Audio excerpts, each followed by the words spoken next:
As the song goes, Spider-Man does whatever a spider can. Turns out that was truer than most realize.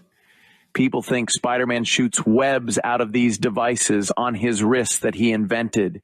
This is true, but he also naturally shoots webs out of his ass. Butt webbing wasn't very practical, so he made the wrist things. However, sometimes, especially after a bout of diarrhea, Spider-Man ended up with his ass glued to the toilet seat. So when Dr. Octopus robs a bank or the Green Goblin bombs a hospital, people ask, where the hell was Spider-Man? Turns out he was stuck on the potty.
Gee, that song went a lot longer than a lot shorter than I thought, or how I remembered.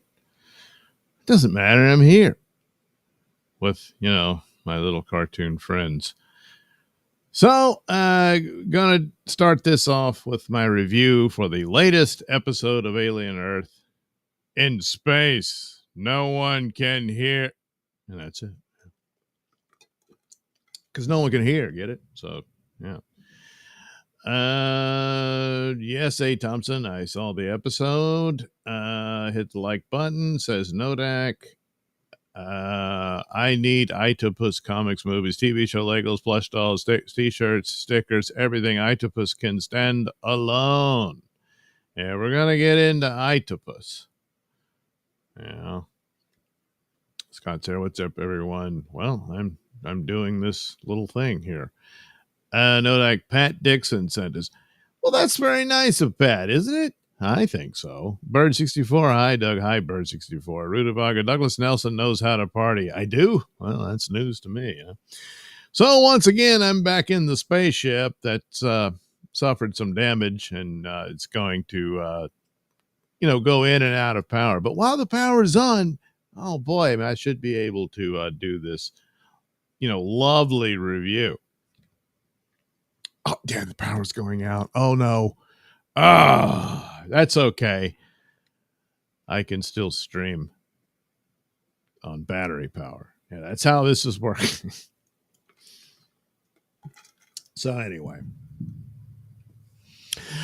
All right. Alien Earth delivered an episode that gives background to the Maginot, which, if you know your history, the Maginot Line, did it hold?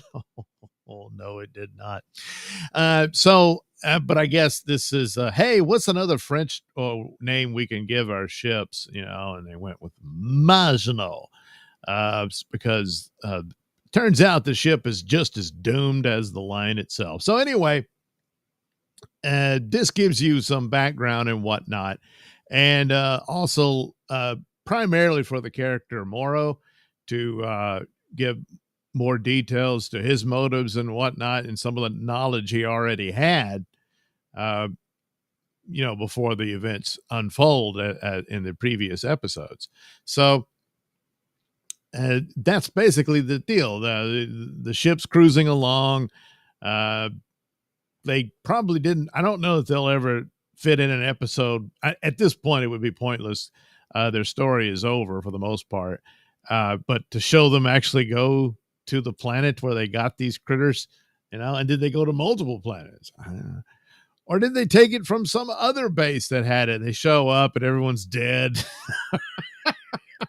But because that's the thing, is like they were able to capture them, put them in those tanks and everything, and then they lose control.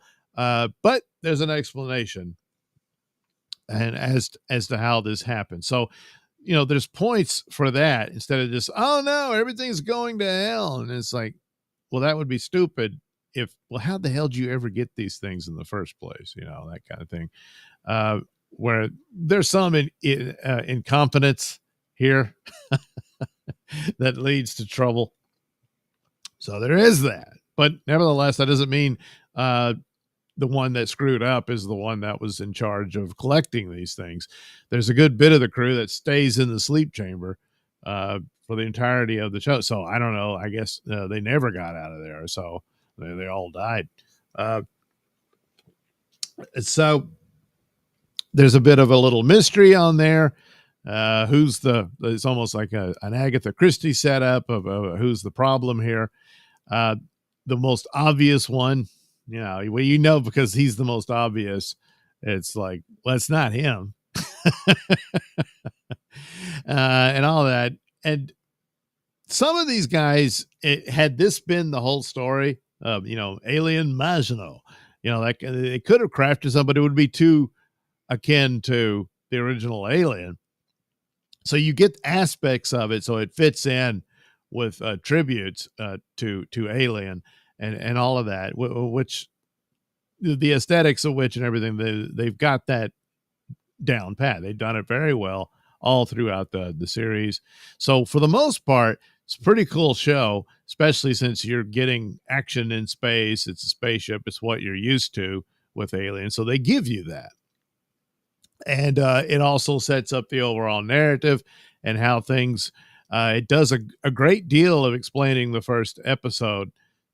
Not nearly enough, especially when it comes with the kids and everything, throwing them in there and all that.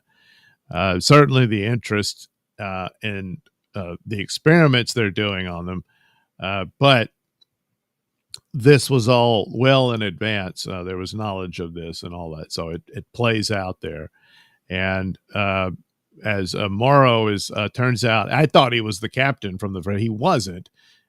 He's the chief of security. But as the protocols and rules fall into place, he takes charge. Too late in the running of this. There is one character who's in charge, and she's adequate to it, but she's no Sigourney Weaver. The acting prowess with her is not up to par with the other players here, and there's even scenes where she's being chased by the xenomorph, and you've got to get this right, and they don't. It's not too bad. I've seen far worse. Obi-Wan with poor little Leia, they shot that all bad. Doctor Who in the minefield episode with shooting out, that was terrible. So when you got someone running, you've got to, make it credible for what your setup is. There's no way she outruns this xenomorph. There's no way she gets away from it as much as she does. Yet she does. And it's like, well, look, you got to have something that stumbled the xenomorph or something of that nature. And then while she's running, it's just, oh no, I'm being chased. It's, yeah, come on. That That's not hard to figure out. But there it is. Yeah. So little things like that, for the most part, it's taking you through the motions of what you've seen before, but they do it okay. And you've got your different characters. They flesh out their personalities and whatnot.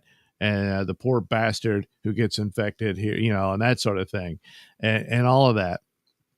But there's more intriguing things is, of course, the other critters. Most notably is Itopus. We see more of him. There's the other ones that are just full on parasitic, I don't know, snails without the shell.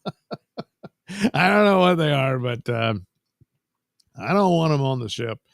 But anyway, Itopus, and even from the previous one, indications that Itopus is far more intelligent than you would think. Now, it's intriguing because he's so small. At least Xenomorph is, big. It's some guy in a suit, and they do it. It's obvious these are some practical effects they did, which they did very well, and it works. And that's the thing about practical effects versus CGI and all that, or today, whatever you want to call it. But when you combine the two, when the CGI is to finesse something, that's where it works very well. So they got that going. But nevertheless, Xenomorph is practically, human size with all the extra parts of the suit and everything, making him much bigger than people and all that. But it just looks so much more impressive. But at the same time, he's got enough in that room in that noggin to have more of a brain. Whereas Itopus, hey, he's really little, and yet this little eyeball guy is really smart. And you saw some of that in the previous episode, indications of it, where it's very creepy when they're experimenting on the sheep and he takes it over and then he's looking at them very closely, So what's he up to? There's indications here that, look, he's an alien creature and all this sort of thing, but he might not necessarily be a villain in this.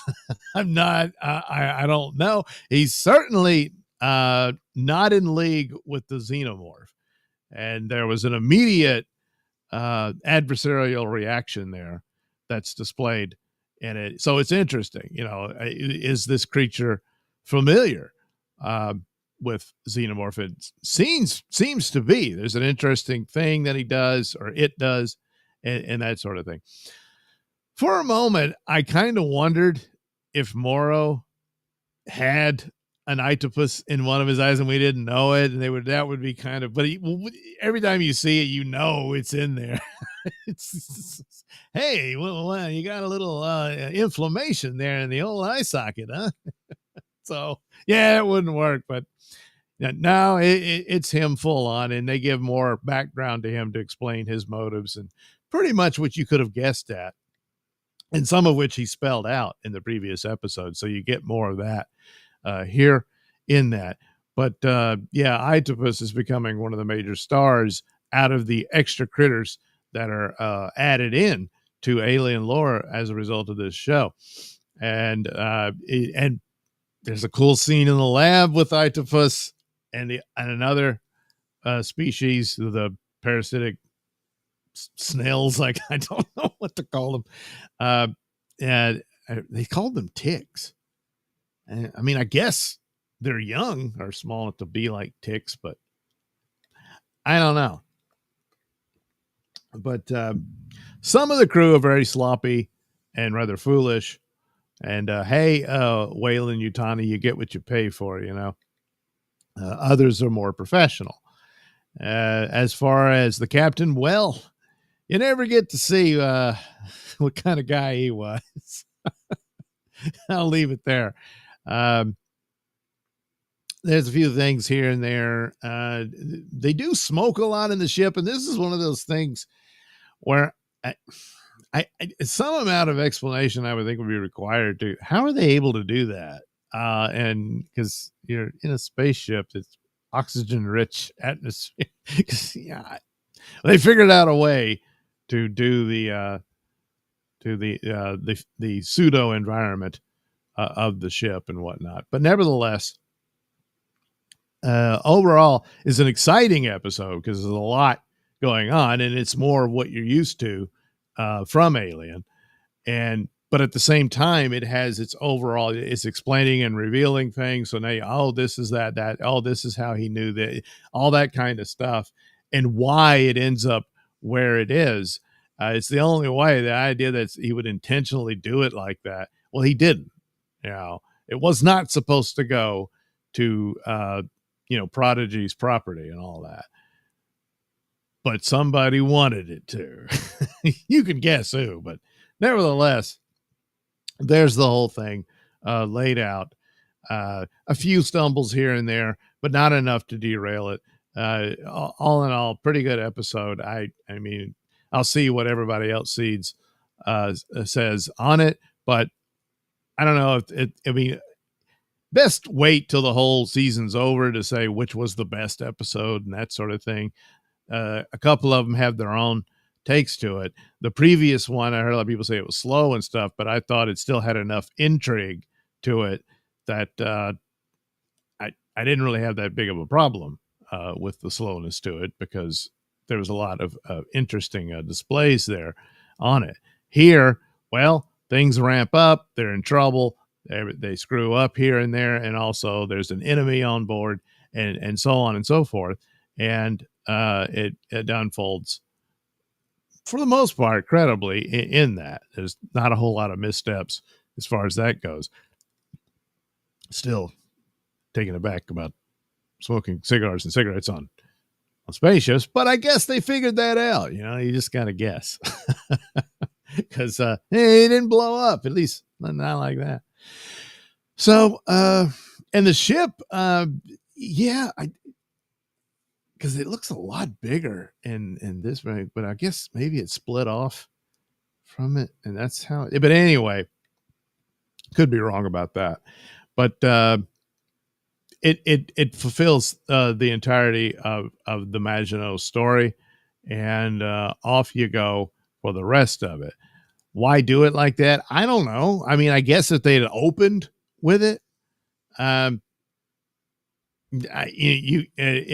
introducing you to this whole cast, and then they wipe them all out except one, or a few others if you want to include Xenomorph and Itopus. Itopus survives, Xenomorph doesn't, because Wendy whoops its ass. So I wonder if Itopus is like, yeah, good going, Wendy, I didn't like that guy. So Itopus. So I guess look forward to this Christmas to some Itopus stocking stuffers. Be more appropriate for Halloween, but there'll be some of those around, I'm sure. I don't know if they'll have like the bloody kitty cat with the eyeball falling out and all that. Oh, Itopus, you did it to Fluffy, that kind of thing. But anyway, it's an okay episode. It's pretty good. So Alien Earth in space, no one, the rest. All right. I'll clip that from my Nailsin ratings review. Now I'll take a look at the chat. This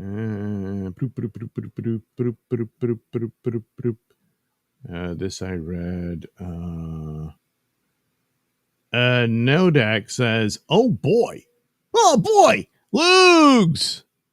Not booing, it's Lugs. McGurkin, why, Doug, why did H.R. Giger make the aliens look like weird black wiener monsters? Surely someone must have said something. Yeah, he was into that. If you look at the rest of his art, there's an awful lot of sexual innuendo in these creepy, skeletal, monstrous looking things. And they thought, hey, what's scarier than a bony boner coming at you? Hey, Thompson, this was not an episode. This could have been a movie. Well, yeah. But then it would just be a rehash of Alien. As part of the show, as it answers certain questions and teases others, it works that way. If it was just a movie, it's like, well, I've seen this before and done better. This way, it works. Rudy Baga, when will they learn? They always get out. Yeah, I know. He said, no, I put the lid on. And he said, no, you didn't. You didn't put the right lid. Oh, geez. Scott Sarah, Sleep Chamber. Good band. Really? Scott Sarah, does a hand emoji thingy. Rudy Baga, Sleep, also a good band. Wow. What about Sleep Apnea? Scott Sarah, Rudy, hell yeah, Holy Mountain. Rudy Baga, indeed.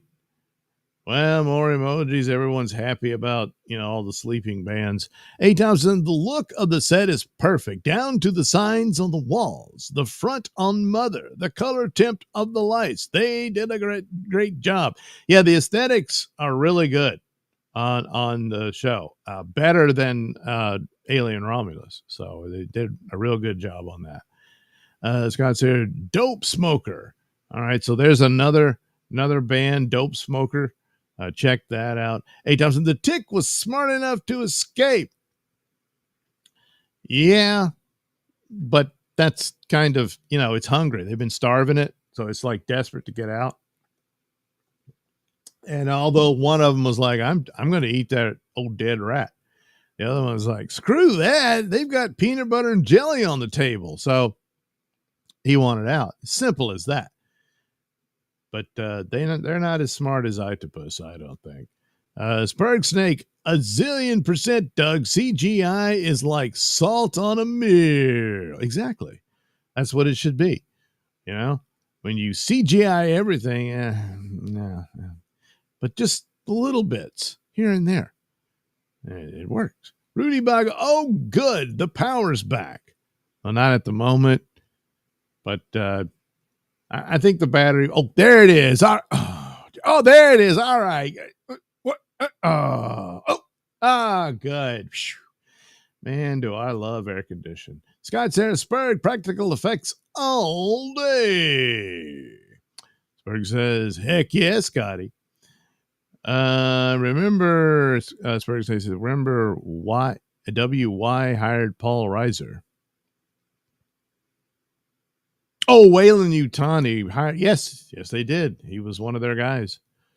He was over there to make damn sure you get somebody impregnated by that damn alien and bring it home to us. There's a big promotion in for you, Paul, if you pull this off. Oh my God, I could have my own island with bitches. And they're like, oh, yes. So that's what he was in it for. Nodak, an Itopus? What's next? A sea urchin, or something? Yeah, sure. Why not? I mean, it could be those critters from Star Trek 2, The Wrath of Khan,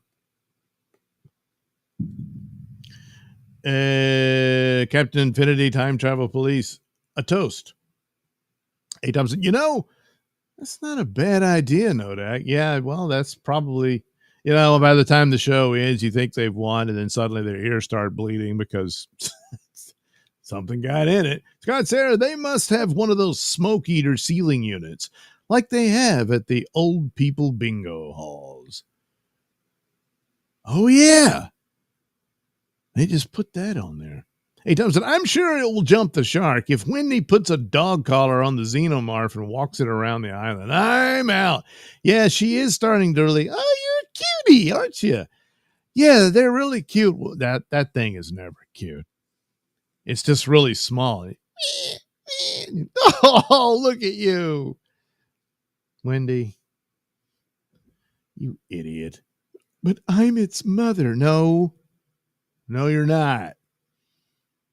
Geez, I wonder if her and the ginger girl are going to fight over it because she wants to be a mommy and all that. Hey, Thompson, it's in the trailer. Boy catches Morrow and has him tied up in a sail on his island. Probably not. Well, thanks for spoiling everything. Rudy Baga, Itopus, any relationship to that eyeball creature in Big Trouble in Little China? Could be. Who owns the rights to that? They could cross it over. Hey, Thompson, that tick had to take a dump. Well, that's true. But then again, he was starving. He hadn't eaten anything. He didn't want to eat the rat. The other one did, not him. He wanted that sandwich. Oh, wait. He didn't take a dump, and it wasn't him. It was her. She needed to give birth, so she spewed all those babies into the thermos. Yeah. Hey, Thompson, how dumb the engineer apprentice gives a clear indication of what society on Earth has become. Yeah. Well, they got to fill up the crew roster and everything. And how many people want to do this? All right, you're going to go in space, the final frontier, to explore strange new worlds and parasites. And it's only going to take 65 years. Don't worry, you'll sleep through most of it. So, you're not going to age. But everyone you know will be really old or dead by the time you get back home. Sounds great, huh?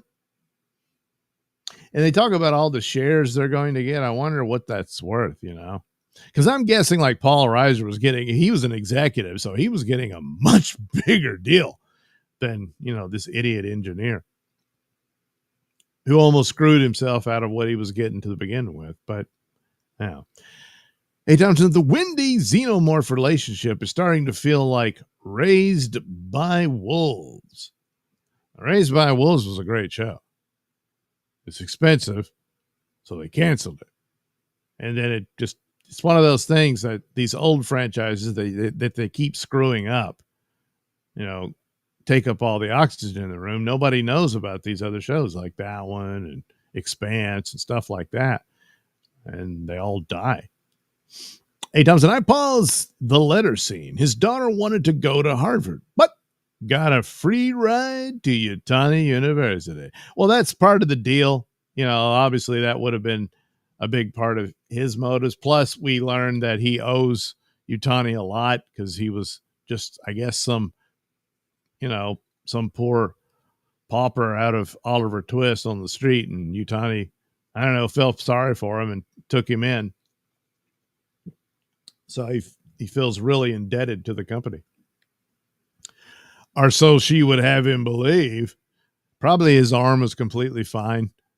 Of course he did say, no, he did say he had some kind of problem with the arm, but hey, let's experiment on that and give him one of those robot arms.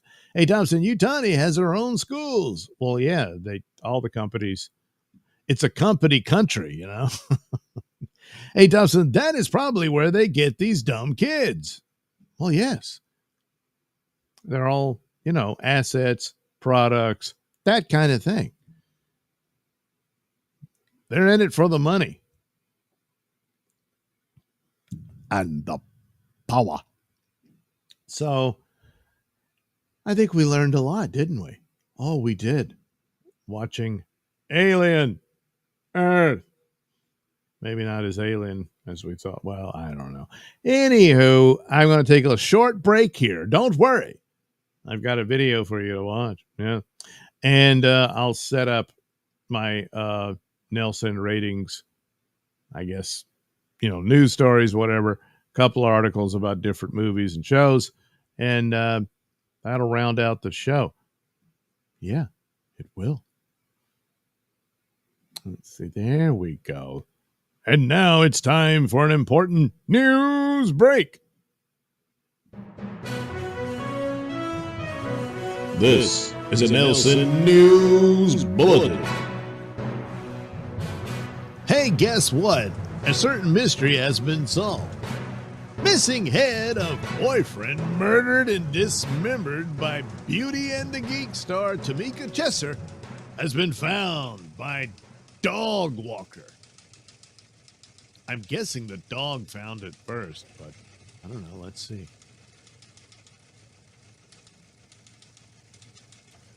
So, yes, the missing head of a boyfriend who was allegedly murdered and dismembered by his Beauty and the Geek star girlfriend has been found.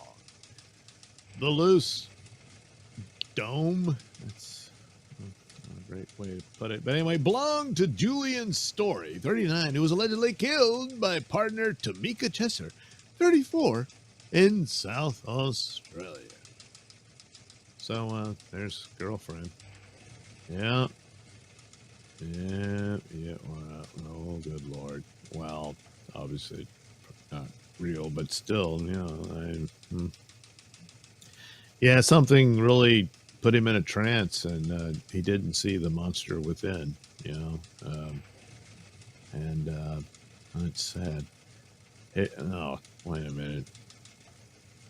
Boy, she's still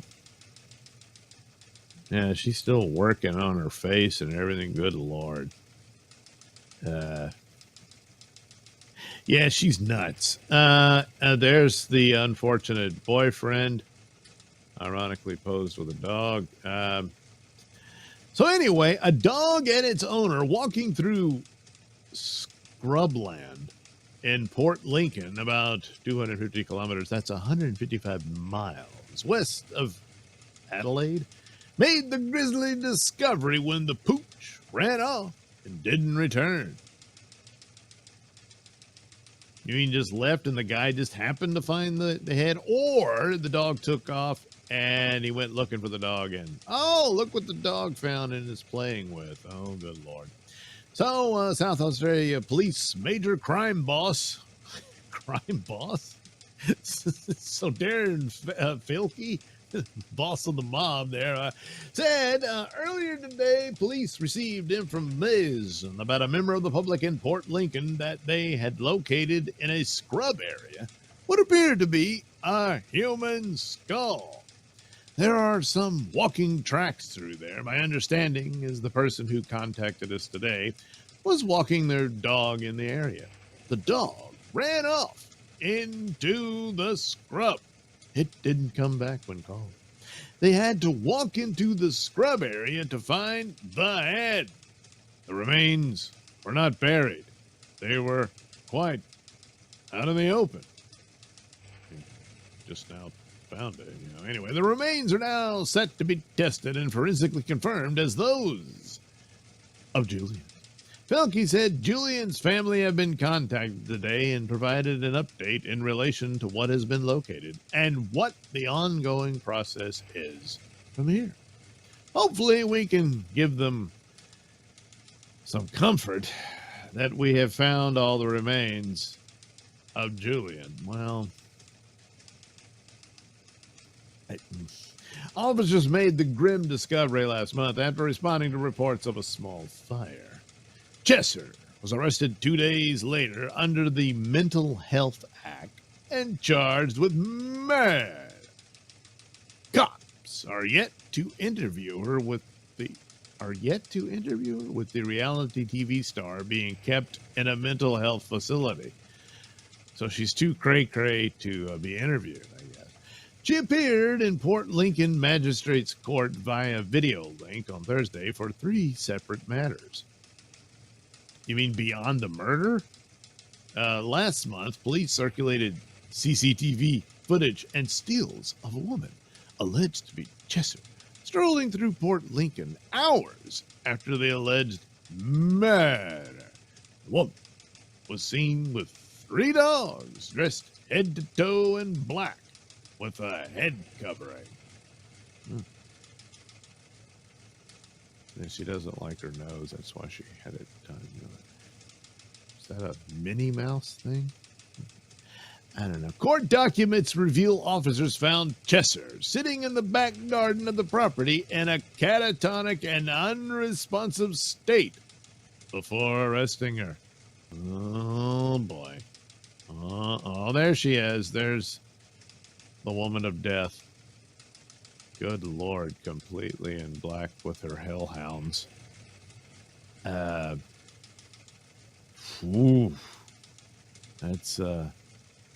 horror movie looking stuff there. She's also been charged with disposing of human remains to pervert the course of justice and assaulting a police officer. Police said there's no obvious motive, with Assistant Commissioner Ian Parrott admitting there were still a lot of unanswered questions in what he described as a complex crime scene. Chesser's sister, Kaya May, claimed her family is shattered by reports she'd been charged with murder. They told Daily Mail Australia, please report how my sister is in a mental psychosis. This is not her. She would never do these things. Well, she could be possessed. She added her sister had suffered a life of trauma and abuse. And now this. It has fried her brain. Meanwhile, Mr. Story's grieving family has thanked police, emergency workers, and the community for their support during what they call an unimaginable loss. Yeah, that's... Well, Chester appeared on season 2 of the hit show in 2010, aged just 19. Okay. Oh, that's it? Well, all right. So she was on that show, Beauty and the Geek. I guess, you know, she was the beauty. I don't was he the geek in the show? I don't know. And, you know, probably thought this was going to be the springboard to wealth and fame and all that, and movies and whatnot. And then it didn't happen. And, yeah, she's in her mid-30s, starting to really click in. And, well, she lost her mind. And since she lost her head, she decided he should lose his too. Sure, mental illness, no doubt. That might explain things, but it'll never excuse it.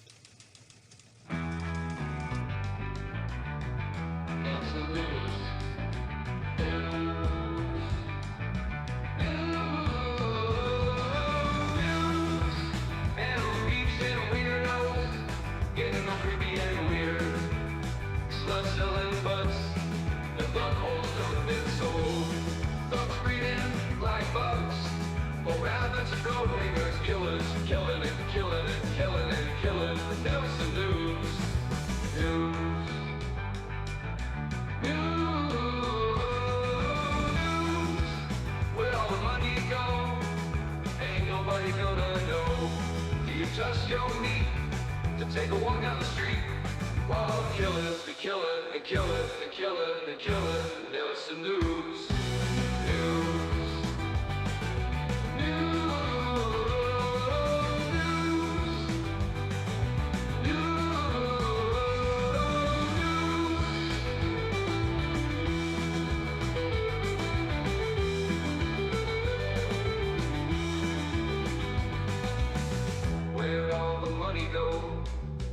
Ain't nobody gonna know.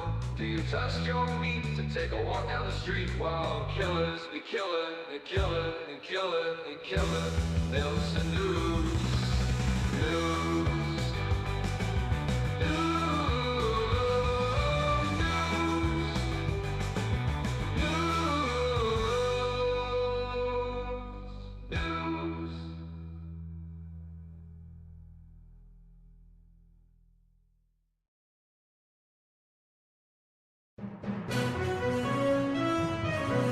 This is a Nailsin News Bulletin. Hey, guess what? Oh, yeah, that was a mistake. Don't worry about it. So we'll move right along with, Nailsin ratings. See, I got dressed and everything. Isn't that nice? The previous outfit was supposed to look like I worked for Wayland Yutani. You know? Did it work? No. All right. That is probably where they get the dumb kids. Yes, all that. Tom said, oh, and the perv Asian dude is confirmed human. He knew a lot about the cryo chamber, probably thawing out the lower half of that. Yeah, that was because, I mean, the idea of him being, because they thought, oh, he's weird because he's he's all weird because he's an android or whatnot. No, he's just a pervert, you know. Because I kind of thought, why would a pervert? Because they had already established that where he kept putting his hand over her crotch. Now, anyway, Nodak says Nailsin ratings. Oh boy. Oh boy. Yeah. Carol Durant, the missing head. Oh yeah. Well, it's not missing anymore. they found it. I don't know about her mind. I don't think they'll ever find that, but they did find the head. Spurg Snake would. Oh, well, yeah, that's what he said too. He probably saw all the signs and stuff, and ooh, boy, she's a little nutty. But oh man, look at those! I really shouldn't. You know, this is wrong. I did. Oh man, look what it got him. You know, yeah. A. Thompson, next season they should send Doug the Alien Earth press packet. Yeah, they should. But then, I don't know, if this goes south and I'm like, boy, they really jumped the xenomorph, then they're like, well, fuck that guy. That's how that works, you know. No, we really want an honest take on our work. No, they don't. Spurg Snake. Spurg Snake. Still. Well, look. She is single. I don't know. I don't know. Do they allow, like, people in prison get letters from all their fans? Do they allow that for people in asylums? Yeah. I want to hear your side. I think you deserve that chance. I think you have something to say. Yeah. Plus, can you send some nudes? Hey, Thompson, those tilts ain't crazy. Well, let's hope not. Because, my God, it wasn't me. It was my tits. I didn't do anything. That kind of parallel pervert. Maybe he's just friendly. Sure. He just likes to have his hand float over her crotch while she's sleeping. That's what friendly people do. 8,000 pervs happen. Oh, I'm sure he was doing more than putting his hand over it. Well, yeah, he's the technician. He's the one figured out, there's a way to get in and out of those without anyone knowing about it, except, of course, me. So, yeah, when everybody else wasn't looking, he was taking a peek, Anyway, Nodak, he was head over heels in love with her. Was it love or merely a doppelganger of love? Hey, Thompson, that's what pervs say. I'm just friendly, LOL. Lugs, is there any evidence this takes place in the same universe as Blade Runner? Or was that just Ridley Scott having fun? Mostly Ridley Scott having fun. It's also been kind of like a fan theory type thing because there's so many similarities between the two. And theoretically, it's very easy to place them there, especially when you go, it was a different company's version of synthetic people and that kind of thing. And they just called them replicants. So it would be very easy to do, especially now since they all belong to the same corporate umbrella. Spurg Snake was laughing his ass out loud. Pell says, hey, Thompson, oh, man, don't dox me, bro. Pell, a twist on don't tase me, bro. Hey, Thompson, that Sin is a Vanderbilt IRL. He is only credited for 4 episodes, so we might be done with him. Yeah,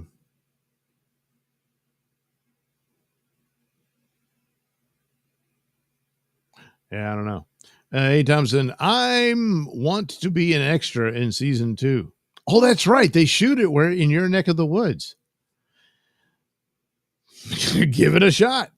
Hey, Thompson, Doug, do you think Badlands will be the season finale? Oh, that they'll have some teaser at the end for Badlands? I don't know. You see, the thing about it is, Badlands might take place in its own, same universe and all that, but it might be a different era entirely. It's like Alien Romulus is way further into the future. Well, maybe not way further into the future, but it's in the future beyond Alien Earth. So, yeah. I don't know if they'll ever do anything to refer to what Weyland was doing in Prometheus. I imagine they'll make some nod to it or something like that. or if they'll have any reference to, hey, whatever happened to that ship and had old man Wayland? He just disappeared in space. Yeah, he was up to something out there. I wonder if he found it. He did. Not what he was looking for, but well, his legacy will live on. Hey, Thompson, you know New Siam is infected with those ticks now. It will be 3 to 4 episodes of fighting those in Thailand. All right. Ticks everywhere. That's the thing. Those things are a little, especially the little ones. And that thermos is still sitting there. I mean, did the guy swallow all of them? I don't think so. Plus the med lab, and they went in there, didn't they? So God only knows what all that is. That's the other thing I forgot. The other stumbling block there is they messed that up. They did mess that up when they were trying to save the engineer apprentice. Where the hell are your masks? Even the original Alien, they're all masked up dealing with this crap. So when the little aliens fart on them and they all start gagging and dying and bleeding out of their eyes, that's what the mask is for. Now, they could have done it where their particular alien farts eat through the mask and, oh, well, and then they had to hit the quarantine button and all that. But, I mean, I know they're really incompetent guys, but geez Louise. This guy's got weird alien maggots in him, and you're just going to... Then after digging in his guts, he's going to take a swig from the flask. I mean, I know you're stressed and everything, but good Lord. What an idiot. So, yeah,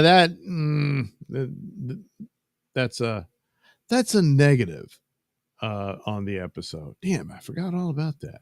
Ruined my stupid review. I'm probably going to have to do it again. Damn it. Lugs, you ever check out Ridley Scott's pre-Alien movie, The Duelists? Harvey Keitel very nicely unhinged in that period piece. No, I have not seen The Duelists. So I'll have to keep an eye on that. Hey, Thompson, Disney is having a casting call next week for extras. Well, there you go. Show up. Hey, Thompson, they can shit 100 of them. Oh, the ticks. Yeah. So, I mean, their best bet is to burn the whole thing down, but they didn't. So, yeah, that whole island is screwed. They're going to probably Yutani. I mean, we know Yutani's going to win this.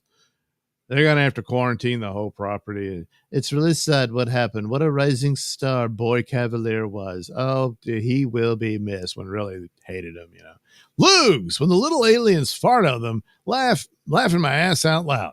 Sounds like a good show. Well, it wasn't for them. Hey, Thompson, they need hundreds of extras for next season. Yeah, I imagine this crap's going to break out and the whole damn island's going to have all kinds of parasitic crap running around. Yeah, they're going to have to nuke it.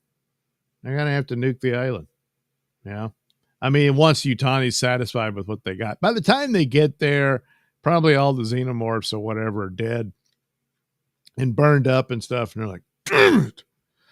All right, let's get what we can get, what data we can get, and then nuke the rest. Because, alien weird parasitic plagues, it's bad for business, I mean, who are your customers? Hey, Thompson, and those tick farts can kill a room full of people. That's why they kept the door closed and fumigated the room. Hey, Thompson, tick farts greater than alien blood. I guess, once the alien, yeah, if you can get away from the alien blood, but that fart cloud that just fills the room, you were done. They just started bleeding out of their eyes and stuff. I've heard of farts burning eyes because it stinks so bad, but good Lord, that's a whole new level. Captain Infinity Time Travel Police offers a cuppa. Hey, Thompson, the ship crashed in Bangkok. Boy lives on the island they shot a James Bond movie on. Oh, like the man with the golden gun? Is that Scaramanga? I thought I recognized that. Pelel flatulence. Well, yes, you think, you ain't worth a flea fart, but these flea farts, hey, you're cooking with gas there. No, Dak, it's not a big deal, but laughing my ass out loud is laughing my ass off. Well, that's going to hurt. I mean, what are you going to sit on? A. Thompson, the man with the golden gun. Na, na, na. Pale ale, tick turds, toots. Yeah, that's another thing. All the tick turds everywhere. You know, it's just, oh, what's that? Don't touch it. I already did. And then you got to kill him because, you know, well, you're infected now.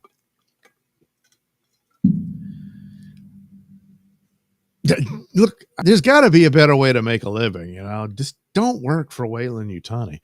Joe Lamont, nuke the alien disease. Reminds me of a t-shirt my friend wore, being anti-woke, which said, nuke the whales.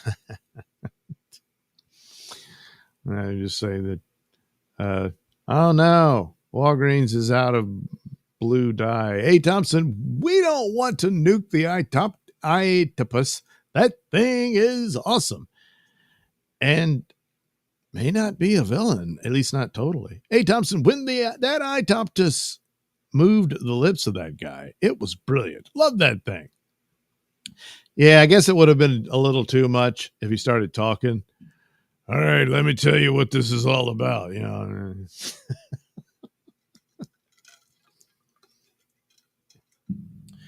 But it's like, oh, did he call Zeno into the room because he wanted to escape the humans? Or did he call Zeno into the room because he wanted to kill Zeno? Looks like he wanted to kill Zeno. Yeah. So there you go. See, that's the kind of stuff that's intriguing, sort of kind of, well, all right, they had a few stumbles here, but still, you know, this is where they expand on it rather than, because, I mean, this episode is just a redo of previous Alien movies, you know, but it has all these extras. That's what saves the deal. He does. And I thought that the sheep said hello. I thought it said bah. I mean, like, what? Did it say it like in a computer screen or something? I don't really recall that. That would have been something to the sheep. All right, you got me. I'm an alien. Joe Lamont, shout out to Bruce. I saw Jaws at the Chinese or 50th anniversary. Oh, for the 50th anniversary. So awesome. Yeah. Yeah, that's one of the summer hits, Jaws. Hey, you know, if you could make movies as good as that, maybe you'd still have a movie industry. Yeah, that's cool. You got to see it at the Chinese theater. Hey, Thompson, if the Xeno had eyes, it would have been killed. Well, yeah, but how's he going to put it? How's Octopus going to put himself in there? All that acid and crap's just going to burn him all to shit. Saint Ranger, great to see you. Great to see you too, Saint Ranger. Hey, Thompson, there's still more to go. The plant monster. Yeah, he's just sitting there and wondering what's that guy going to do. Oh, we'll find out. Or maybe he'll do nothing. He is a vegetable after all. All right, let me go see. What do we have here? Oh, yeah, Spider-Man. How's he doing? Well, we're going to find out. We'll check in on Spider-Man. Spider-Man, brand new day adds even more estrogen. Female partner for Punisher. No, Spider-Man is not the female partner. And Punisher seems surprised. What? Well, maybe it's just he gets a girlfriend or something. I don't know. Adding even more estrogen to Spider-Man Brand New Day. A new rumor claims John Bernthal's Punisher will have a female partner. The rumor doesn't offer any more details, so it's unclear if it will be a female version of Microchip, a new character, or an existing Marvel female character. Okay, well, that's not a whole lot to go on. It's also claimed Spider-Man Brand New Day added more girl power with the addition of Florence Pugh as Yelena from Thunderbolts. So I'm guessing she's not the partner of Punisher, because they've had nothing to do with one another. I don't know. And I kind of wondered if like Yelena is just more of a glorified cameo, like she shows up to link it to Doomsday or something. And saying, "You're being recruited for the new Avengers." And Spider-Man's like, "Oh boy."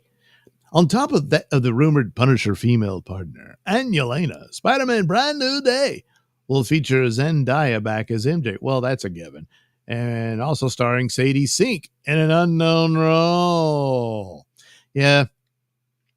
So the speculation on her with her red hair, that, oh, she'll be the real Mary Jane. I seriously doubt that. Some suggested that she might be introduced as their Jean Grey. So they'll introduce her in Spider-Man before they move on to their new X-Men. I suppose it's possible. But she might be playing Felicia Hardy, the Black Cat. They might be doing that. Something of that nature. So, yeah, they're adding a lot of girls, aren't they? They sure are. And Lisa Zayas in a mystery role. Now, I think she's supposed to be the Chameleon, the female version. So that's not all, as the main villain is said to be female too, possibly Lady Chameleon. So it's probably her. Oh, wait. Rumors also offer Sarah Snook is in the movie. See, I would have thought Lisa was Lady Chameleon. Yeah. Or maybe they're both Lady Chameleon because, you know, Chameleon can change appearances and all that. I don't know. So far, Spider-Man seems happy about it. On the male side of things, Tom Holland returns as Spider-Man. Well, that makes sense. The movie's called Spider-Man. Bernthal plays Punisher. Mark Ruffalo is said to be Savage Hulk. Jacob Batalon is back as Ned. And Michael Mando plays Scorpion. Yeah, you see, it's just too crowded. You know? They set up the Scorpion character in the first movie. They should have just had a Spider-Man versus Scorpion deal. You can make a fairly good Spider-Man movie out of that. And, you know, sure, you tease your cameos and whatnot. Maybe have Punisher in there because he fits in, because he was introduced in the Spider-Man comics. But, man, you're really piling on the characters. It was one of the weaknesses of the Superman movie. It's just too many. But they're going to do it. So, yeah. So, keeping score, Spider-Man Brand New Day has possibly 6 top female characters to 5 male characters. Well, that's fair. What's pretty interesting about that is a recent rumor claimed the Avengers Doomsday script included a female character for every male character. Is that... Jeez. Reportedly, that script has been scrapped at the demand of Robert Downey Jr. Well, shouldn't you have read it before you started production? Well, they write these up as they go. So Bernthal was previously confirmed to return as Frank Castle, aka the Punisher, after last appearing in Netflix's The Punisher and Daredevil. In Brand New Day, he's rumored to clash with Spider-Man and even Hulk before eventually teaming up to face the film's true villains. And that's the thing. It's not just the Scorpion. You'll have Lady Chameleon and I think Mr. Negative shows up. So, good Lord, what a crowded movie. Is this movie going to be 4 hours long? I don't know. It's also known that the villain of Bernthal's Punisher special coming to DP is a handicapped female mob boss. Okay. And then we get female Punisher. Okay, so Frank Castle's going to die in Spider-Man, and this girl will take his place, probably. The rumor doesn't specify who the character is, leaving plenty of speculation. And some fans believe it could be Rachel Cole Alves, a Marine from the comics, who teamed up with Castle. Others suggest it might be an MCU original character to expand the film's female-led cast, which, again, already includes Zendaya, Florence Pugh, Sadie Sink, and, the other girls. If true, this would add yet another female character to the lineup, making Spider-Man Brand New Day one of the most female-heavy superhero films in recent years. Between Yelena, MJ, and now potentially the Punisher's partner, the movie is shaping up to take a different direction than past Spider-Man outings. That's too bad because, I mean, their Spider-Man No Way Home ended on such a, good point. But, oh, well. So it's going to be crowded overall. Then you got to have female characters because, they're obsessed with skin and genitals over at Disney. And Spider-Man is basically a guest star in his own movie. But hey, maybe it'll work out. Would you be interested in a movie? An MCU movie? Guest starring Spider-Man? Well, we'll find out.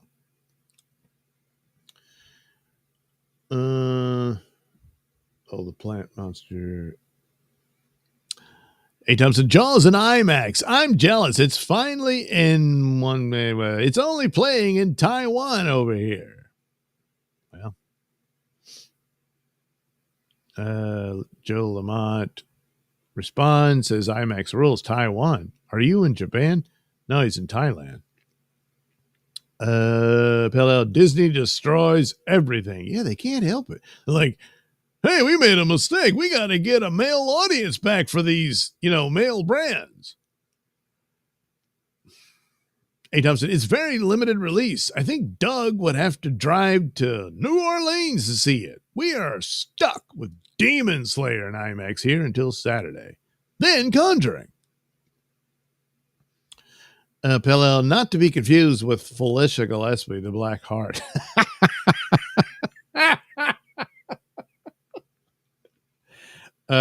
Yes. Hey, doesn't. Let's hope Disney doesn't destroy Alien Earth.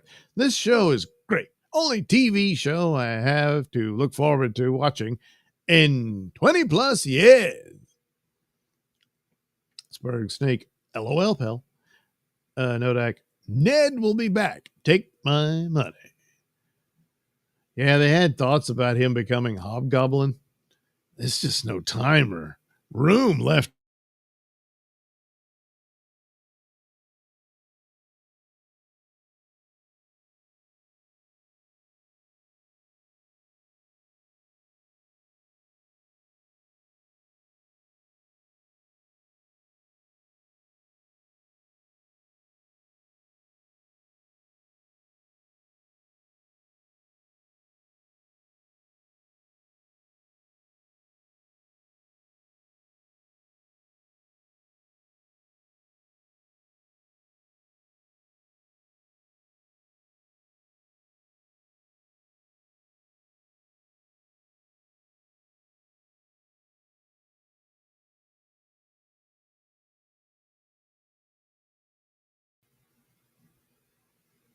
Jeez.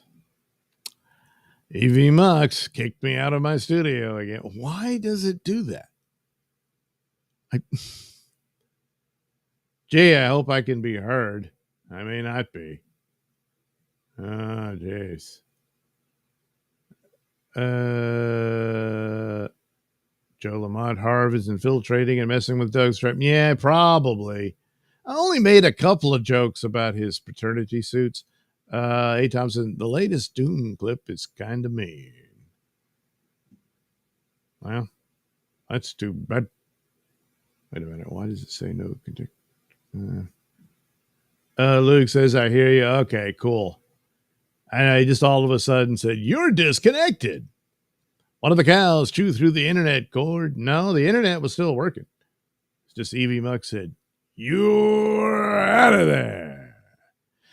Oh, well. Why does it? I didn't even put this here. What is this? Weird.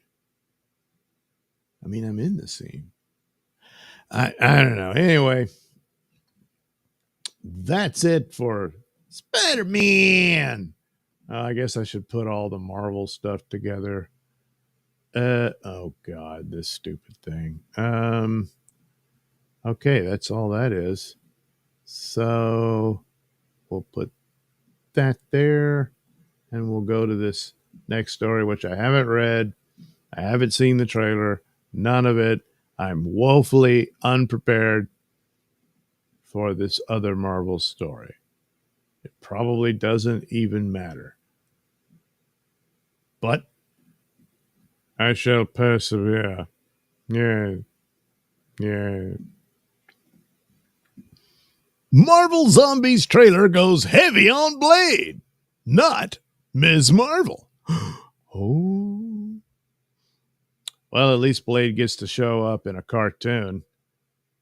They can't figure out how to do a movie about a guy who fights vampires.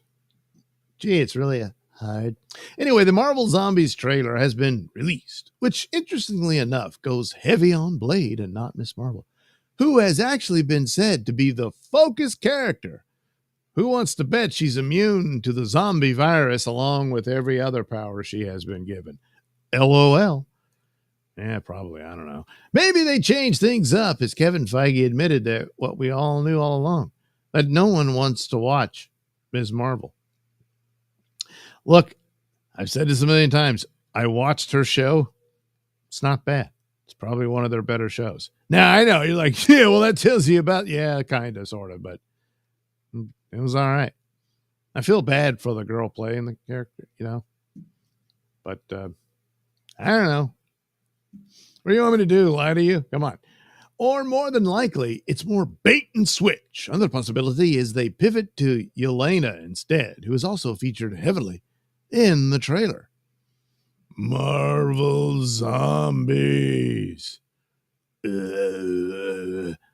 Yeah. Don't you think the zombie thing is played out? But anyways, cartoons and stuff. So the Marvel Zombies trailer is actually well done and super cool. Oh, well, all right. There you go. Let's hope it carries over to the series, which is only 4 episodes and drops all at once. Huh. Well, all right then. So you can binge 4 episodes. I should have just done it as a movie or something. I don't know. But it's not a lot of time to mess up, so maybe it is good, you know. Anyway, also, that's not Mahershala Ali in the trailer. They replaced him with voice actor Todd Williams. Uh-oh, is he? I mean, by now, he's got to be thinking, I got to move on. I think, yeah, he was 45 years old when they cast him. Now he's in his 50s. And they don't know how to write a vampire movie. Yeah. Anyway, there's your voice cast.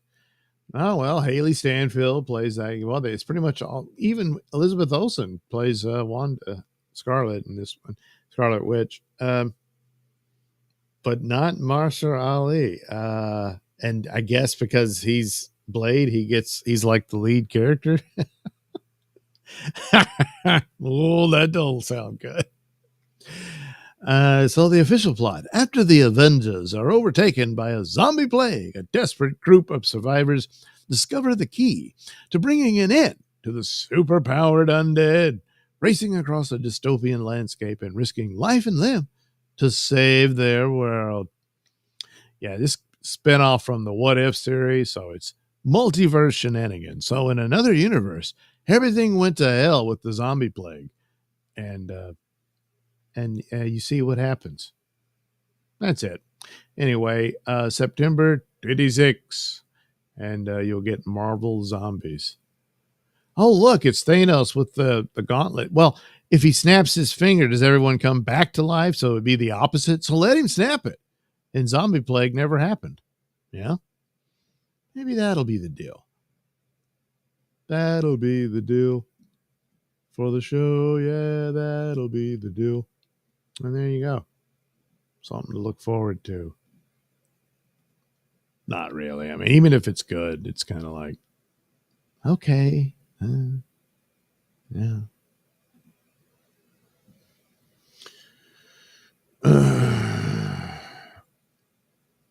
Okay, everyone hears me. That's all that. A-Tom said, I bet Joe got that IMAX Jaws swag. Tell me you got a frame of the movie film. Part-time Planting gives a thumbs up. A. Thompson, we got screwed over here. We did not get a frame of the Oppenheimer film. I was kind of pissed off. You mean they said, oh yeah, there'll be frames of it. And you got there, we're out of frames. Pell zombies are played out, but it is on, oh yeah, Halloween. Yeah, but what? They should, I should be careful what I asked for. They did a pretty good little movie on Werewolf by Night. Why not do another one of those? But like I said, they would probably screw it all up. A. Thompson, Doug, check out the Jaws 50th popcorn buckets. IMAX swag is great. A. Thompson, Joe, do you live in New York City? Can you see the Prince concert? Or did you see it? Because you're not going to see one now. Joe Lamont says, we dined on shark fin soup prepared in Chinatown, according to a 700-year-old recipe. Spielberg himself served it up and entertained us with stories of when he and Lucas dressed Carrie. Wow. That sounds like a great time, huh? Nodak, do they ever ask the question, what if Disney took its head out of its ass? It was probably pitched, but, you know. Joe Lamont at A. Thompson, but aside from that, no real swag. Chinese theater is stingy that way. Well, that would be a good what if series. What if Marvel following Infinity War was great? And then you do all these really cool Avengers and movies or shows and stuff, you know. Hey, Thompson, oh, you're in L.A.? Well, Louisiana. Oh, you mean Los Angeles. Stevie Lou gets all the swag at AMC Lincoln Center. Lug says, imagine in 50 years, people watching movies from 2020 asking, I don't understand. Was everyone a black lesbian back then? Yeah. Pell at Nodak, if they did. I'd love to see a badass Star Wars movie. Yeah, see, they could be a part of the What If series. What if the Star Wars sequel trilogy was good? And then they do one and it's really great. And it's like, yeah, but it's almost comes across as, yeah, we could have, but we didn't. Actually, no, they couldn't have. That's part of the problem. Oh my God, where'd all the talent go? Joe Lamont, A. Thompson, not in New York City. I'm in LA. Well, all right. That everybody's caught up on where they are. Me? I'm still here. So I guess technically this is a Marvel story. Let's hope it doesn't come true. But odds are, of course, I don't know. We're in a different era, aren't we? Well, we'll see. Doctor Who trans actor wants to play X-Men's Mystique. Yeah, from her to this. Yeah. Apocalypse seems upset. With the X-Men getting rebooted in the MCU following Avengers Secret Wars, the Wokies are all coming out, throwing their names in the bag. Following rumors that Hunter Schafer and maybe even Elliot Page are being, well, Elliot, back when Elliot was Ellen, they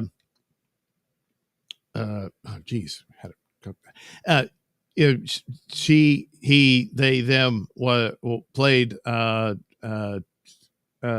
Kitty Pryde in the original X-Men films. Now you can walk through walls and stuff. And I think she was Iceman's girlfriend. But now, you know, she came out as gay and is now a man, but I guess is still into women, so is no longer gay. And Iceman, they turned gay. So I guess it can't happen anymore. Anyway, are being eyed for an X-Men role. Now the trans actor who recently appeared on DP's Doctor Who, Jinx Monsoon, comes out again and wants to play Mystique. Now, I thought Jinx was just a drag queen, but I guess has now gone full trans. I don't know. The actor appeared on Vulture's Good One podcast and said a trans actor should play Mystique. Can I manifest something? Marvel has now regained the rights to X-Men. I think it would be really cool to have a trans woman be Mystique, Monsoon said. She is my favorite Marvel character of all time, and I relate to her so much. Do you? And I think a lot of trans people do. And we think about how nice it would be to just blend in and not have everyone pay attention to us as if we don't want. And then we also relate to the fact that she's not accepted in her original form. So she has to transition to even walk around. Well, wouldn't that be the opposite? None of this makes sense, and I don't think Jinx knows jack squat about Mystique, except for the recent comics, where she shapeshifted into a man so she could have sex with her lesbian lover and they could have a child. And the child was Nightcrawler. Surprise, surprise, yeah. Yeah. Oh, look, here they are getting it on. So, yeah. So we made a baby, just her and me.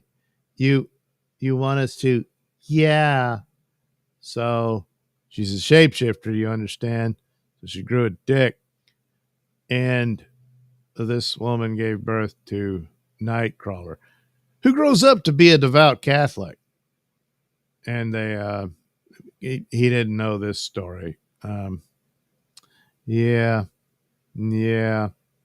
So anyway, Jinx wants to do this scene with a woman.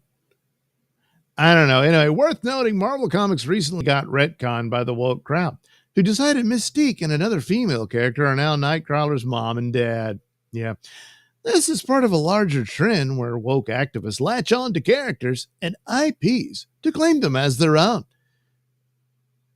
Well, partly because they can't make up their own, Take He-Man. The LGBTQ plus crowd has long embraced the character. So when Kevin Smith produced the Netflix series, the gay producer injected himself into the series, including an episode featuring He-Man's bare butt, while redesigning some female characters to look more butched out, more like butched out trans men. Okay.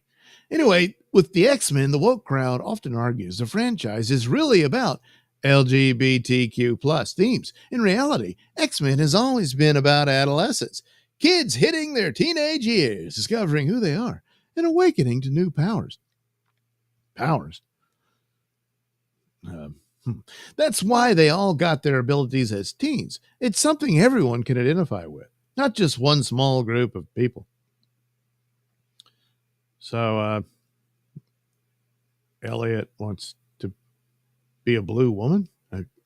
Rumors offer Kevin Feige and Bob Iger are butting heads over the X-Men.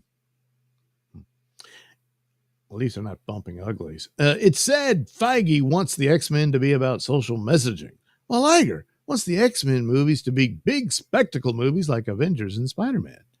You mean you want... Bob Iger wants a superhero movie to be about action and adventure. What? Anyway, I think it's crystal clear how Feige's woke agenda has worked out post-Endgame. That can't be argued.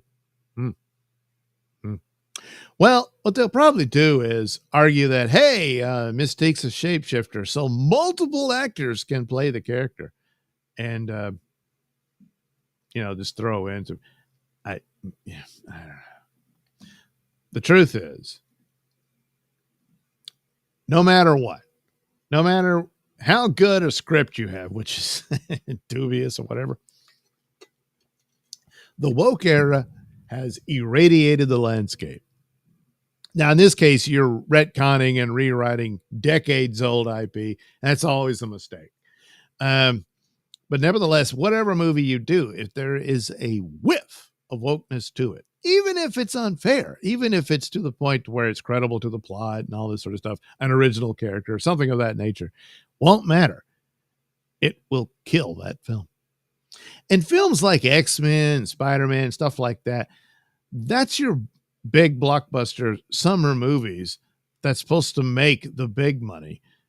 That way you're profitable enough to spend it on other little projects. You know, they don't cost so much because you have more money to play with. You understand?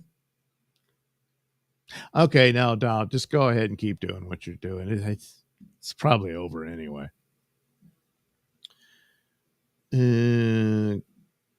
Goodbye to Marvel. All right. Imagine. No, wait. Aside from that, no. Okay. Yeah. Oh, good Lord.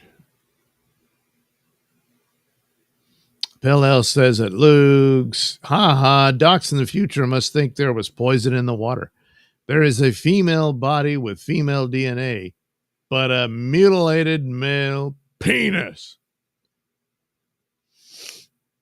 Those things tend to fall off, though, because Joe Lamont A. Thompson, but wish I were back in Tokyo. Nice to be here with Doug, though. Well, nice to be with you too, Joe. Hey, Thompson, we need to get Doug to an IMAX. He doesn't know what he is missing. Well, I'm missing IMAX. Pell Bette Midler as Mystique. Yeah, sure. Why not? You know? I guess you'd have to battle it out with, what's her name? Joy from the View, you know? Note that actress could play the character Mistake.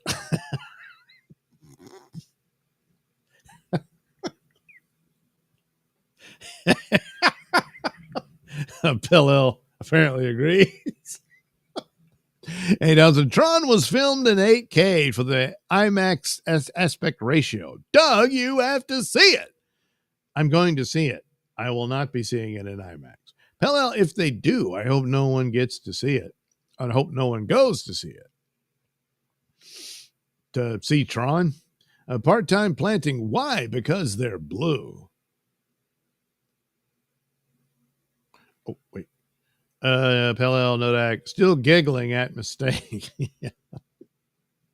Hey, Dozen, if it wasn't for IMAX 3D, I would have caused a riot in the last 3 superhero movies my kids dragged me to. The 3D effect is what keeps me in my seat. Nodak says to Pella, I'm proud of that one, LOL. Mistake. Nodak, Pella, I'm proud of that one. Oh, I already read it. Pella, that kid's going to grow up to be more evil than 10,000 Thanos and Saurons put together. Now he became a superhero. See, some suggested that maybe this is because they hate Catholics. So it's the character's a devout Catholic and he finds out who his parents really were. That kind of thing. Hello, this whole LGBTQ, you forgot the plus. You understand how much trouble you're in? Contamination sounds Feige. Nodak says, yep. Lug says, I don't mind X-Men being a little lefty since some of its core themes are discrimination against minorities and being different from the norm. The trouble is our current brand of leftism. Well, yeah. And a lot of the obsession with skin and genitals, but they really are obsessed with the genitals. Yeah. Luke's McGurkin just being jammed up everyone's ass for 15 years. That's where they want to be. They want their genitals up everyone's ass. Pell woke fatigue is also, oh boy, is it. Hey, Thompson. Oh, Doug, I forgot to ask you, what ship do they crash into on the way to Earth? They sideswipe something. Yeah, I kind of wondered if that was like the greater part of the ship that they detached from, or if it's like one of the orbital bases that they have floating around Earth, you know, right before it crashes into Earth. So maybe it was that. Somebody's sitting there like, oh, what the hell? Well, they gotta look where it's going. Luke's McGurkin, correct. I'm just exhausted. Pell says to Luke's, agreed. I shut down as soon as they bring it up. yeah, that's the thing. If you see that in a trailer or it seems to be that way, it might not be, or pretty vague. There's been a couple, of movies like that. And I'm like, well, I thought this would be woke, but it really wasn't, that kind of thing. But you put that in there, fuck that. Not going. Joe Lamont and A. Thompson, didn't they crash into that ship from After Earth, the horrible Will Smith vehicle? Don't know. Didn't see it. Pale LOL. Joe Lamont. Dolly Parton as Mystiques. Joe Lamont, Dolly Parton in 3D. Now that would be an IMAX movie. Part-time planting plus minus equals. There you go, Cobbard. Lodak LOL. Thank goodness Doug can see the chats of ours that get nuked. Good Feige joke, pal. Oh, did YouTube take that out of there? Well, come on. He can wear that with pride. Although, rumor has it, he's on the straight team when it comes to that. Just ask Bree.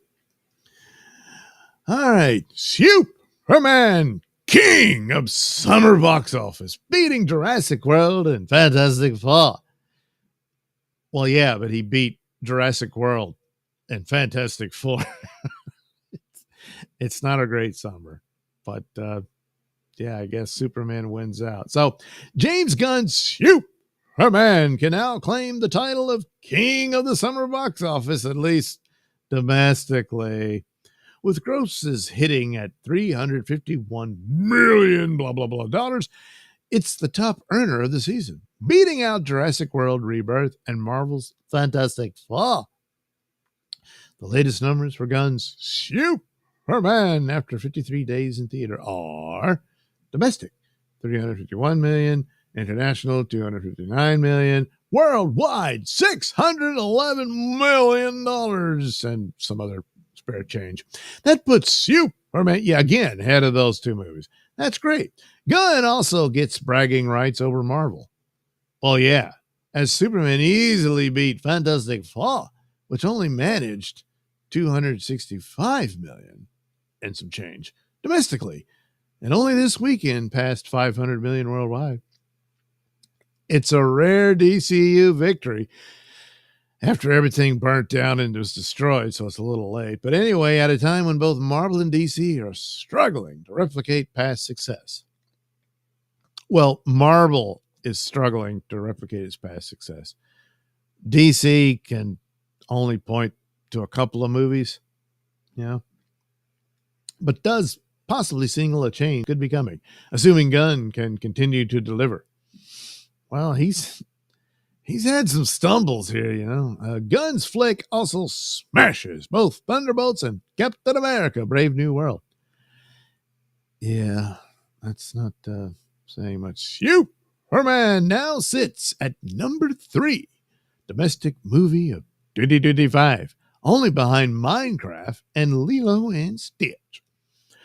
Despite the domestic success, the international audience didn't show up in the same way. No, it didn't.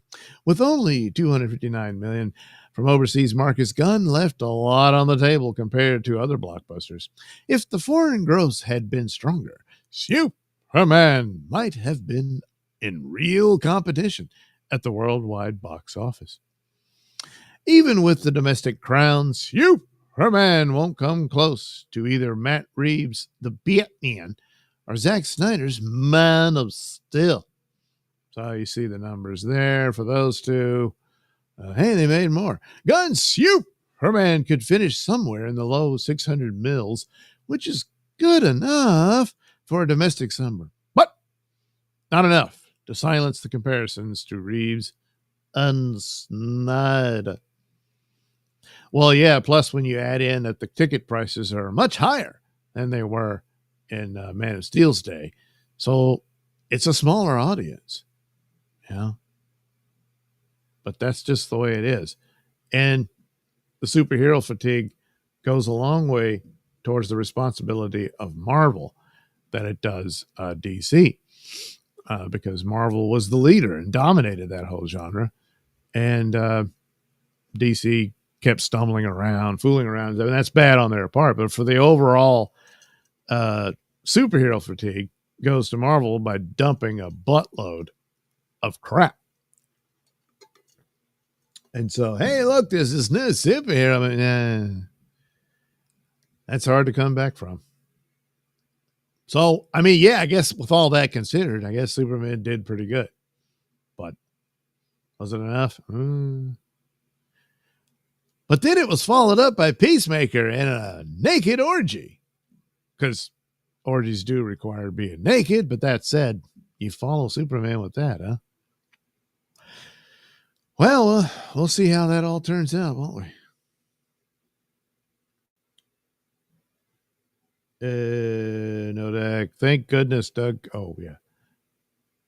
Pellel at Nodak. Thanks. Once YouTube understands context, your mistake joke would be nuked too. I have to refresh after comments, then my browser crashes. A real PITA. Oh, pain in the ass. He does this. Superman, king of the box office. It's a sad state of box. Yeah, it's not something to crow about. Fella, I got to try and rewatch it, but as Superman being my favorite superhero, I don't want to ruin my feelings about him. Well, David Cornsweet makes a good Superman. It's okay.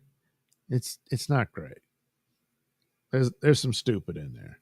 A. Thompson, Jurassic World is still in the theater.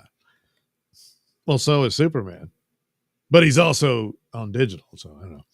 Now, like, didn't F1 beat Superman? I would think so. But I don't know. I guess but that's domestically. Worldwide, I'm sure it did. Maybe Superman beat it domestically, which seems odd, but that's what it's saying. I mean, at least in these numbers that, Lilo and Stitch and Minecraft beat Superman. I don't know. A. Thompson, they ripped Fantastic Four out and put F1 back in IMAX here. Fantastic Four replaced Superman. The theaters were empty. That's why he didn't do well in the foreign market. A. Thompson, F1 was great in IMAX. And the in-car shots were the best I have ever seen. Pellel Nodak, Google AI agrees with you. F1 made $613 million. You mean overall? Do you mean that's what it made domestically? Holy crap. Then I don't understand the metrics on that article at all. He tells us, then F1 got replaced by a Japanese anime cartoon, and we are just waiting for Tron at this point. There is no real reason to see Conjuring at IMAX. I don't know. The ghost might jump out at you or something. Joel Lamont, I believe that adjusted for inflation, Gone with the Wind is still the highest grossing film of all time. Joel Lamont, Clark's Gable superpower was saying, damn. Yeah, stupid Scarlet. A. Thompson, Wizard of Oz at the Sphere in Vegas looks like it is almost worth flying there to see it. Joel Lamont, Darley Parton. Joel Lamont, Darley Parton Spheres at the Sphere in Las Vegas. Hey, Thompson, they took Superman out of IMAX and threw okay. Yeah. Superman didn't do well in Thailand. All right.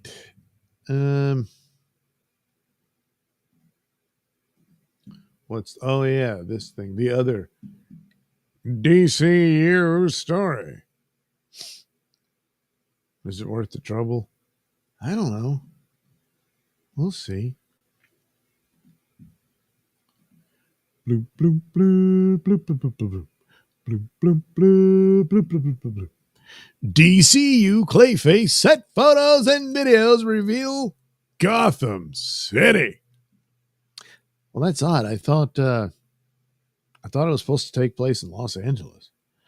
Or maybe it's just some pick up shots, and he ends up in Los. Anyway, the first videos and images from the set of DCU Clayface movie to surface, giving them a look at Gotham City and possibly the film's version of Clayface. Filming is underway in Liverpool, England, which is doubling as Gotham. Hey, that's what the Batman did too. Does that mean? I don't know. I don't know. Show me the video.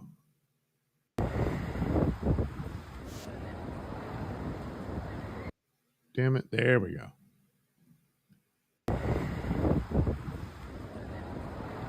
Some fit Gotham. That's Gossip City, huh? Huh. Well.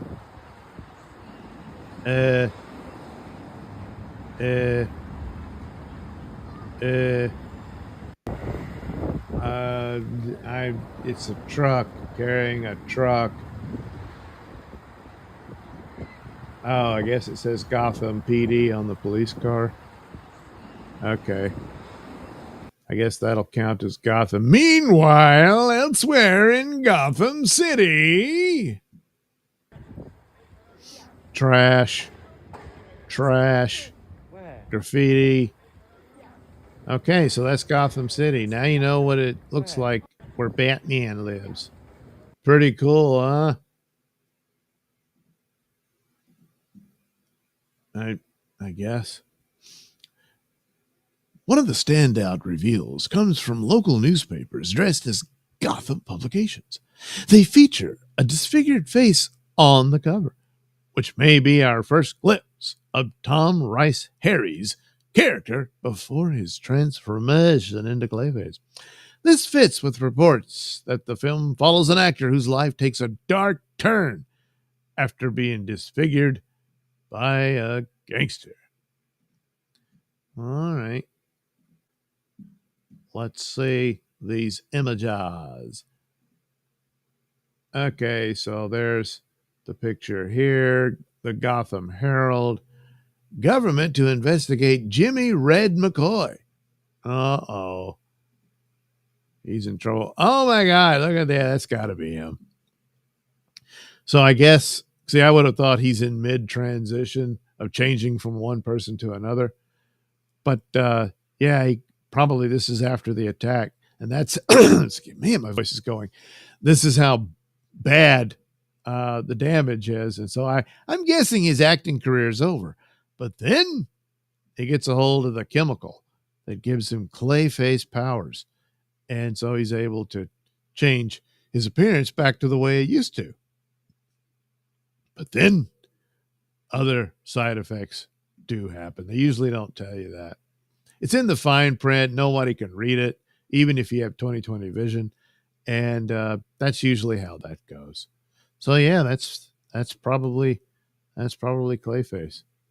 Yeah. Oh, damn it. You're not supposed to do it like that, Doug. Oh my God.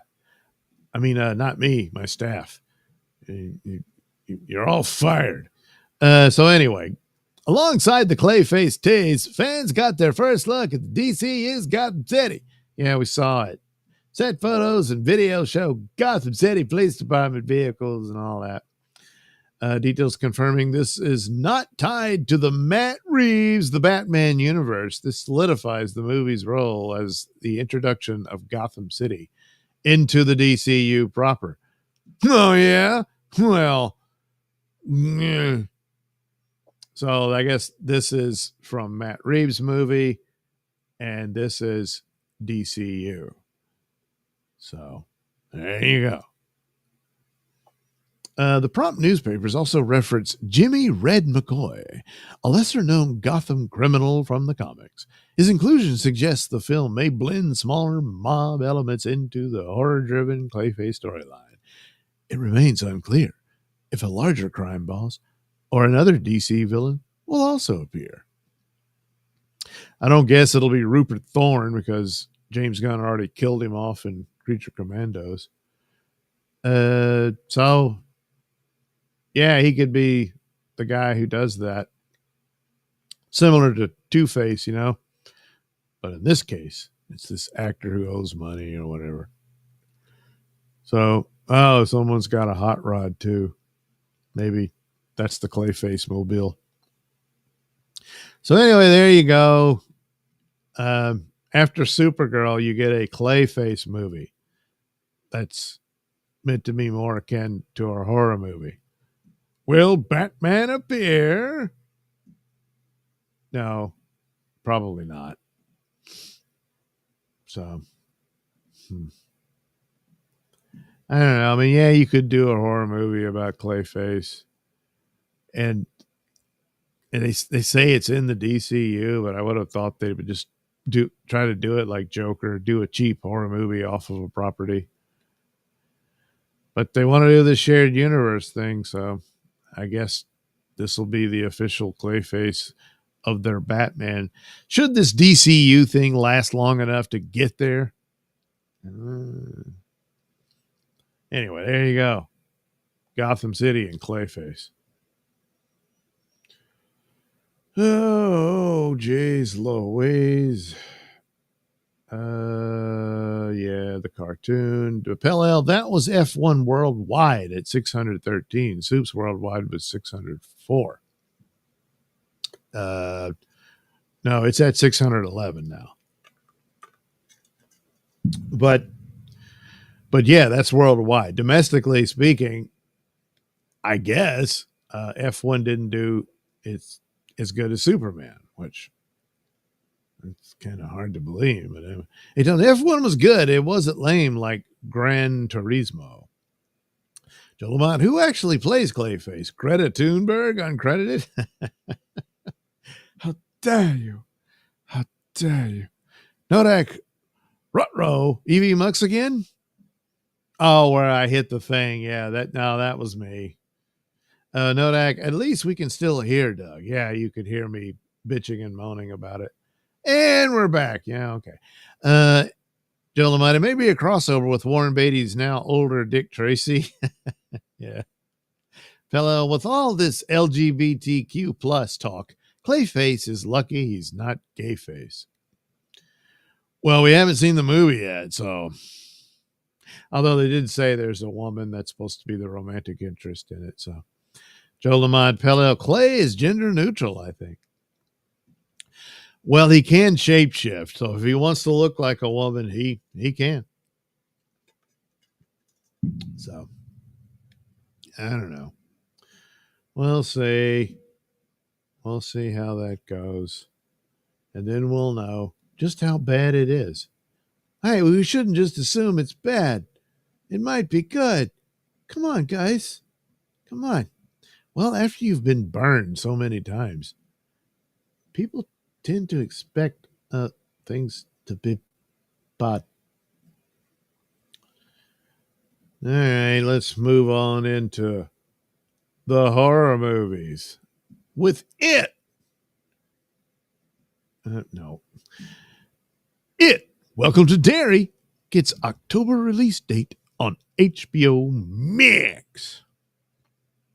The It, Welcome to Derry premiere is set. HBO has confirmed that the It prequel series will launch October 26th on Max. Everyone's dying to see It. They are. Premieres October 26th on HBO Max.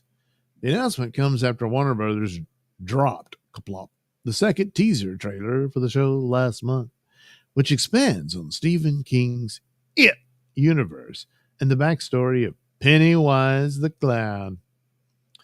Yeah, well, I don't know. I mean, it was okay, but set in the 1960s, the series follows the town of Derry, Maine, before the events of It and It Chapter 2. It's based on the original King novel and builds on the films by Andy Muschietti. I wonder, is he like a producer on this? Oh, I guess he is. The It, Welcome to Derry series stars Bill Skarsgård, reprising his role as Pennywise the Clown, Well, it makes sense. Alongside Taylor Page, Jovan Adepo, Chris Chalk, James Ramar, Stephen Ryder. He rides Stevens. Madeline Stowe. Hadn't seen her in a while. And Rudy Mancuso. The show is produced by HBO and Warner Brothers. Oh, television, with a story by Andy Muschietti, Barbara Muschietti. I think they're married. And Jason Fuchs, based on the novel It by Stephen King. Yeah, it just takes the characters from it, most notably Pennywise, and then makes up a whole new story. Executive producers include Andy, and yeah, I get that. So, okay, she'll be in the show too. So there you go. A TV series prequel about Pennywise. And oh boy, have you ever wanted to know his backstory? Well, now you're going to find out. You're going to find out perhaps how he became this clown, perhaps where he really comes from, and how he ended up living in the sewer, talking to people from a manhole. You know? Something like that. I don't know. Now that I think about it, I never saw It Part 2. I just saw the first one. I mean, I saw the original TV movie, which I kind of liked better than the movie, you know? Oh, well. Are you excited about It? The TV show, It. Well, you'll see it if you want to, I guess. Blah blah blah blah blah blah blah blah blah blah blah blah blah blah.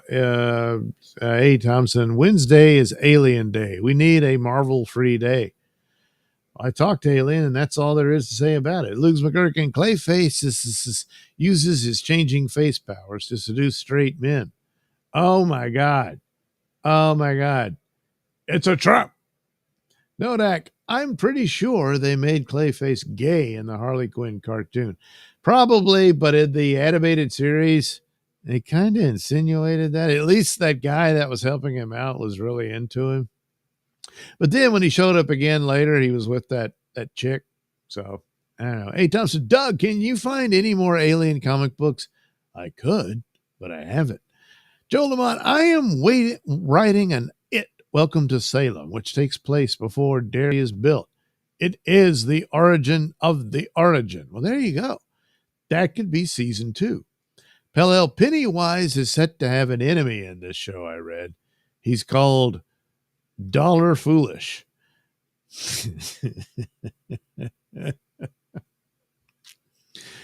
Then comes Nickel and Dimer. Joe Lamont, I am also writing an It, Welcome to Alexandria, which takes place just as Cleopatra. Alan J. Mannix, you never saw It too? Nope. I saw the first one. No, like, so it's not the origin story of Clowntown. Oh my goodness, that's a whole other show. Pell, I never saw any of them. All right. Well, here you can start at the beginning, evidently. Joe Lamont, not to mention It, Welcome to Ur, set in 3800 BC, just as the Sumerians. Now, like, Doug, did Superman do well in Taiwan? I doubt it. I don't know. If you're in Taiwan, let me know. Everyone in Taiwan knows. Nope, not that. No, not that. Anything but that. Why did I even put this on here? I don't know. Because I obviously don't care.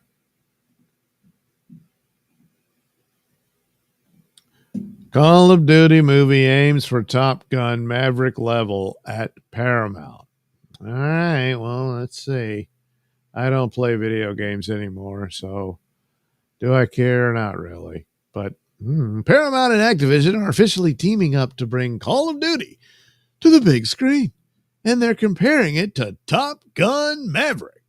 The project is moving forward under the new Paramount and Skydance leadership, with CEO David Ellison said to be closely involved. Activision will serve as a creative partner on the film. This isn't the first attempt at a Call of Duty movie.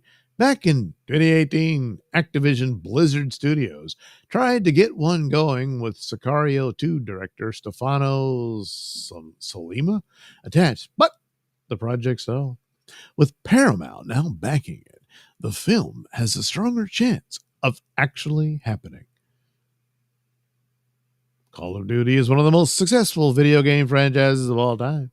It has been the #1 best-selling game series in the U.S. for 16 consecutive years, with more than 500 million copies sold worldwide and hundreds of millions of players. Call of Duty Black Ops 7, the latest game in the franchise, gets released in November. David Ellison, a longtime fan of the series, compared the studio's approach to the work done on Top Gun Maverick, saying the goal is to meet the high expectations of fans and deliver a movie worthy of the franchise. Okay, he says he's a longtime fan. He loves the game, blah, blah, blah. They want to have it look really cool, have a lot of action, all this battles and whatnot. They'll pick some scenario, perhaps what was featured in the games, and then make a movie about it, when most people would probably rather play the game, which borrows elements of movies. I don't know. It's kind of like in a circle or something, but I mean, if you're a Call of Duty fan, do you want to see a movie about it? Maybe. Well, looks like you'll get your chance from Paramount. All right, that's it. Boy, that got boring quick. Oh, jeez. I still got to do my Wednesday comics thing. Crap. I think I'm going to put that off for Thursday. Jeez. I've done that before, you know. And see, it turns out I'm the boss of Nailsin Ratings, so I can make that call. Cool, huh? All right. Joe Lamont, then there is IT Federation, set at the founding of Starfleet. Good Lord. Pennywise was behind it all. A. Thompson, Demon Slayer seats are packed. Joe Lamont, IT Jamaican Shores, in a world where carefree tourists gather. Pennywise is up to no good. Alan J. Mannix, IT #2 is as good as adding middle-aged millennials to the story arc can take away. Yeah, they're all grown up in that one. Joe Lamont, IT 7-Eleven, where we meet Jay and Silent Bob as they encounter IT. I could be, you know. Except Silent Bob's just going to cry the whole time, you know. I don't know. Nodak, I thought IT #2 was about you getting nonstop calls about your router, if it's working, and if you have unplugged it and plugged it in again. Good Lord. Now that is a horror movie. Well, yeah, I know. I did it. I did. Okay, no super tips. So, well, damn, that's almost 2 hours. Well, how about that? And my voice is going away. This is terrible. Something has to be done. It won't be, but something should. All right, there we go. Hope you had a great time listening to me babble about this nonsense. But hey, you got my little review about Alien Earth. I'll clip that and make it a separate video. I really thought I could get to Wednesday comics, but I don't have a voice anymore. I'm exhausted. I feel terrible. I'm really disappointed. Now I'm all miserable. But later on, I plan to be on the pop culture breakdown panel, where I assume Alien Earth will be discussed. So I'll have to talk about it all over again. And I don't know what else is going on, but it'll be something. So I'll see you then. And maybe I can squeeze in another live stream sometime, during the night. Yeah. Oh crap. I guess we'll be doing, no, that's Thursday night. Okay. So we're all caught up. Hopefully that clears all of that up. What? That's the way. Oh yeah. Joe Lamont. That's the way it is. Down on his luck, dresses up as an Elvis impersonator in Las Vegas. Now that could be a cool movie. What else are you going to do? Alan J. Mannix, I Just Hear. Really? I thought you were here earlier. Well, look, like I said, I'm beat. Joe Lamont says, have a great night, all. Have a great night, Joe. Nodak, number 2. It hits the fan. Yes. That's better than this time it's personal. That's a little too personal. All right, there we go. Yeah, I'll probably do the comic thing Thursday because I'm exhausted and the voice is just cracking all over the place. So I feel terrible about the whole thing, but what are you going to do? I know. I'll quit. Something like that. Yeah, here we go. There's the theme song. All right. Thanks for showing up, watching this show. And we'll do it again soon. Hopefully, it'll end better than this. Have a good night, everybody.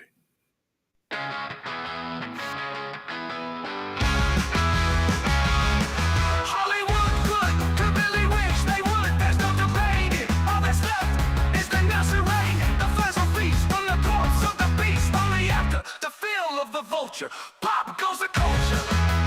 Pop, pop, pop, pop goes the culture. Myths and legends.